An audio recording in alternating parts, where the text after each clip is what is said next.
Hey, this is Elizabeth Potts Weinstein, and you are watching Legal Your Truth. Hey, this is a video for business owners who have employees in California. So, starting on July 1st, 2015, in California, there is a new rule applying it to sick leave. Now, most places, you don't have, as a business owner, don't have to give out paid sick leave. A lot of business owners do, however. And in some particular cities, San Francisco, for example, you actually are required to give out paid sick leave already. Now the entire state of California is requiring that you give out paid sick leave. And how it's going to work is, and I'm reading the rule right now, is that you have to provide 1 hour of paid sick leave for every 30 hours worked. And it accrues. And in California, the accrual caps up to 48 hours if you want to have it capped. The rules are actually a little bit different in San Francisco. So if you're in San Francisco, you have to apply that one. Here's the most complex thing, is that first you have to actually keep track of this, and it has to be on their pay stub. So it needs to go into your payroll software, but hopefully your payroll company is going to do that. And hopefully you're using a payroll company, and I highly recommend Zen Payroll because easy and relatively inexpensive compared to the other ones, and very zen, And it needs to be tracking it.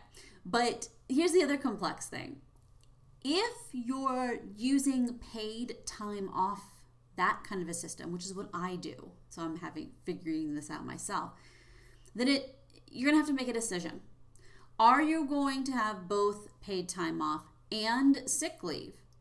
Or are you going to incorporate the sick leave system into your paid time off system such that it is compliant with the sick leave law? That sounded really complicated because it can be. It's like I actually was calculating stuff out and I had to use algebra. Okay, so this could be a little bit of a complex thing. You may want to work, if you're working with a payroll service, if you have an HR person, you may want to sit down with them and calculate this out. Otherwise, you're going to have to do it yourself.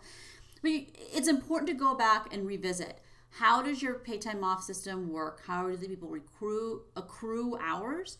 And is the manner in which they accrue hours and how they get notified of it on their pay stub, and how much of it accrues at what rate and where it's capped, is that compliant with California law? And for those of you who are actually still watching this video who are in California, which would surprise me, one thing to remember is there are other places where these laws apply, and this is where things are moving towards. I think New York City has this. There's cities that have these rules. So not only if your business is located in this place, but if your employee is located there. So if you have virtual employees, you always want to make sure you check the rules of the city, county, state where they're located to see if any of these special rules about vacation time, overtime rules, for like an example in California, overtime isn't just 40 hours a week, it's also 8 hours a day. And rules about minimum wage being different if you're someone who pays minimum wage to staff, like interns especially, and people like that, and sick leave. So my lesson for today is, if you haven't done this yet, you need to make sure that you become compliant. And if you already have done it, confirm this current status of these rules to make sure that you're still in compliance with the law.